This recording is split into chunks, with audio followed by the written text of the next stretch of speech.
Hi, boys and girls. We are going to be reading Anansi and the Talking Melon at today's Google Meets at 10 and 1. So I wanted to record it for you and put it out on that classroom so you can read it whenever you would like. One fine morning, Anansi the spider sat high up in a thorn tree looking down into Elephant's garden. Elephant was hoeing his melon patch. The ripe melons seemed to call out to Anansi, "Look how juicy and sweet we are. Come eat us." Now, can melons really talk? I don't think so. Anansi loved to eat melons, but he was much too lazy to grow them himself. So he sat up in the thorn tree, watching and waiting while the sun rose high in the sky and the day grew warm. By the time noon came, it was too hot to work. Elephant put down his hoe and went inside his house to take a nap. Here was the moment Anansi had been waiting for. He broke off a thorn and dropped down into the melon patch. He used the thorn to bore a hole in the biggest, ripest melon. Anansi squeezed inside and started eating. He ate and ate until he was as round as a berry. "I'm full," Anansi said at last. "Elephant will be coming back soon. It's time to go." But when he tried to squeeze back through the hole, Anansi had a surprise. He didn't fit. The hole was big enough for a thin spider, but much too small for a fat one. "I'm stuck," Anansi cried. "I can't get out. I will have to wait until I'm thin again." Anansi sat down on a pile of melon seeds and waited to get thin. Time passed slowly. "I'm bored," Anansi said. "I wish I had something to do." There comes Elephant. Just then he heard Elephant returning to the garden. Anansi had an idea. "When Elephant gets closer, I will say something. Elephant will think the melon is talking. Oh, what fun!" Elephant walked over to the melon patch. "Look at this fine melon. How big and ripe it is," he said, picking it up. "Ouch!" cried Anansi. Elephant jumped. "Ah! Who said that?" "I did, the melon," Anansi said. "I didn't know melons could talk," said Elephant. "Of course we do. We talk all the time. The trouble is you never listen." "I can't believe my ears," Elephant exclaimed. "A talking melon! Who could believe it? I must show this to the king." Elephant ran down the road carrying the melon with Anansi inside. Along the way, he ran into Hippo. "Where are you going with that melon?" Hippo asked. "I'm taking it to the king," Elephant told him. "What for? The king has hundreds of melons." "He doesn't have one like this," Elephant said.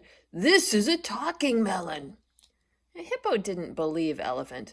"A talking melon? What an idea! That's as ridiculous as—" "A skinny hippo," the melon said. Hippo got so angry his face turned red. "Who said that? Did you say that, Elephant?" "It wasn't me, it was the melon," Elephant said. "I told you it talks. Do you believe me now?" "I do," Hippo exclaimed. "I want to go with you. I want to hear what the king says when you show him this talking melon." Anansi's really playing some tricks, isn't he? So now that he's inside, they don't know he's in there, and he's tricking the animals. "Come along then," said Elephant. So Elephant and Hippo went down the road together, carrying the melon. By and by, they ran into Warthog. "Where are you taking that melon?" Warthog asked them. "We're taking it to the king," Elephant and Hippo told him. "What for? The king has hundreds of melons," Warthog said. "He doesn't have one like this," Hippo replied. "This melon talks. I heard it." Warthog started to laugh. "A talking melon? Why, that's as ridiculous as—" "A handsome warthog," said the melon. Warthog got so angry he shook all over. "Who said that? Did you say that, Elephant? Did you say that, Hippo?" Of course not, Hippo and Elephant told him. The melon talks. Do you believe us now? Every time the animal comes in, Anansi from inside the melon gives them an insult, doesn't he? Oh, I do, cried Warthog. Let me go with you. I want to see what the king does when you show him this talking melon. So Warthog, Elephant, and Hippo went down the road together carrying the melon. Along the way they met Ostrich, Rhino, and Turtle. They didn't believe the melon could talk either until they heard it for themselves. Then they wanted to come along too. That must be the king. The animals came before the king. Elephant bowed low as he placed the melon at the king's feet. The king looked down. Why did you bring me a melon? He asked Elephant. I have hundreds of melons growing in my garden. You don't have one like this, Elephant said. This melon talks. A talking melon? I don't believe it. Say something, melon. The king prodded the melon with his foot. The melon said nothing. Melon, the king said in a slightly louder voice, there is no reason to be shy. Say whatever you like. I only want to hear you talk. The melon still said nothing. The king grew impatient. Melon, if you can talk, I want you to say something. I command you to speak. The melon did not make a sound. The king gave up. Oh, this is a stupid melon, he said. Just then, the melon spoke. Stupid, am I? Why do you say that? I'm not the one who talks to melons. So now Anansi just insulted the king. The animals had never seen the king so angry. How dare this melon insult me, he shouted. The king picked up the melon and hurled it as far as he could. The melon bounced and rolled all the way to Elephant's house. Kapom! It smacked into the thorn tree and burst into pieces. Anansi picked himself up from among the bits of melon rind. Guess that's one way to get out, isn't it?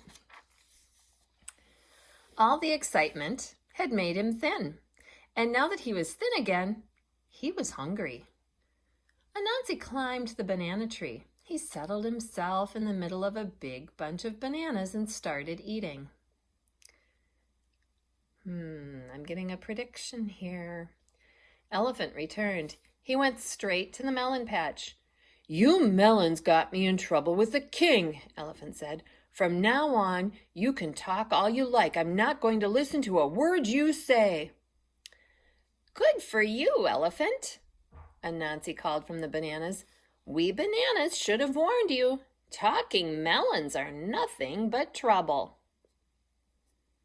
And I think this is going to start all over again.